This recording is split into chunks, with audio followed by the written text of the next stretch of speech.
No, it's true. I recently completed a doctoral degree at University of Toronto, where I also teach.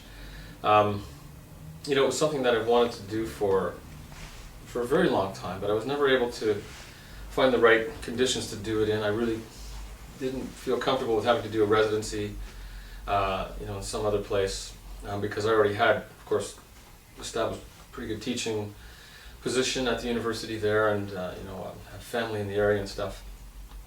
So when this opportunity came up to do the degree in Toronto, I think I was basically the first applicant for the program, and as it turned out, I was the first graduate of the program, as a matter of fact.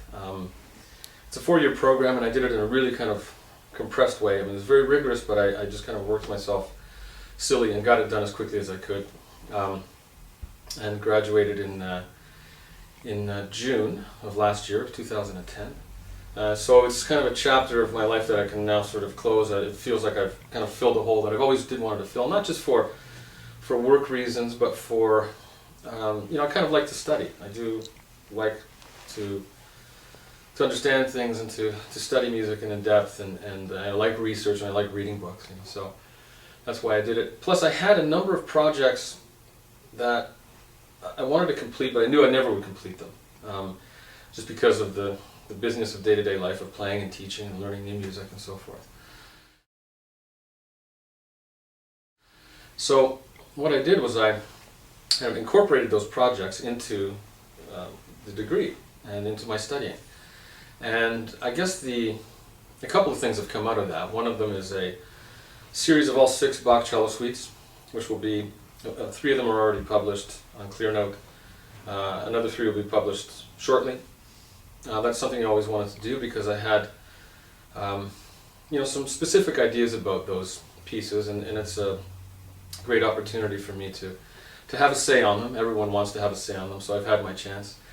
I've recorded the first 3 as well. They will be out on Naxos some point in the next few months. And then I'm due to record the next 3, 4, 5, and 6, in the fall.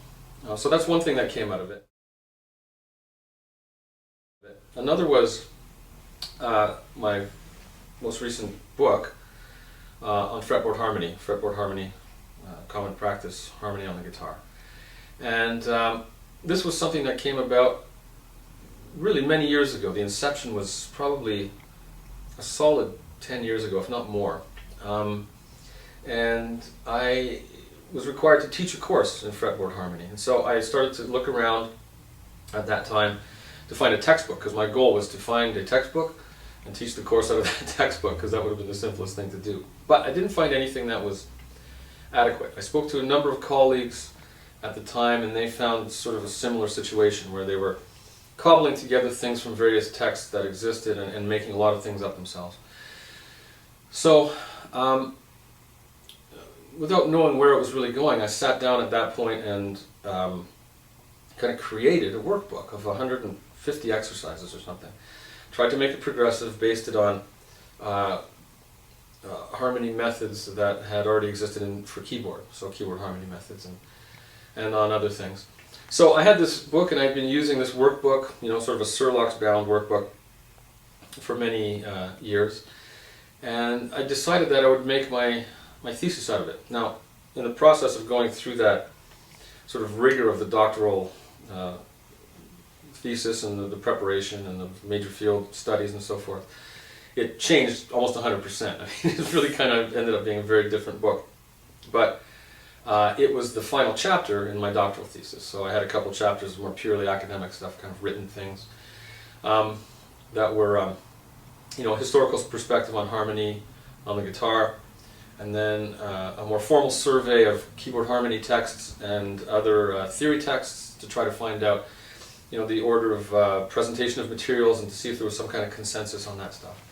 And then the 3rd chapter was the actual workbook, but completed in a way where it's more really officially a textbook, with kind of directions and descriptions and a lot of text kind of embedded in it among the exercises. So it was published very, very quickly. I expected it to be a year of searching around, but Production d'Az in Quebec liked the project. It was an amazing process, actually. I sent it to the chief editor at Dawes like one morning at 11 o'clock in the morning or something like that. And I think by noon he said, yeah, let's go ahead and do this.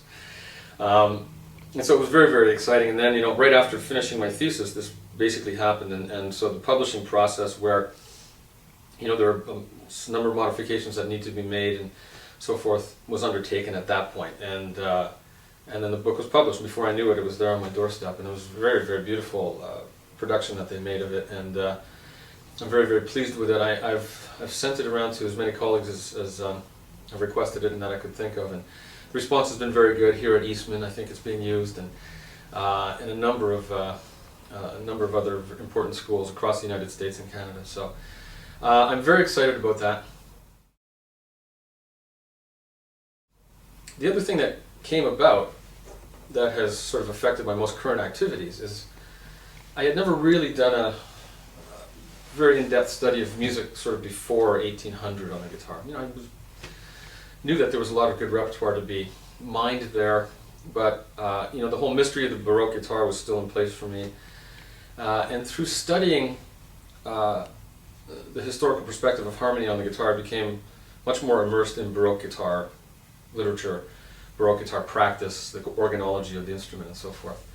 And I finally decided that what we should be doing as classical guitarists is trying to reincorporate that repertoire into our repertoire. We play almost all transcriptions of any music that happens written before 1800. So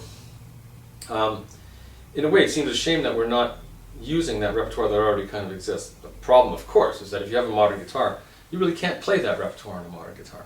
So I started to think, well, if we're really going to do this and actively as a sort of as a firmament of guitarists, if we're going to incorporate this repertoire, we all need to have some instrument that at least simulates a Baroque guitar.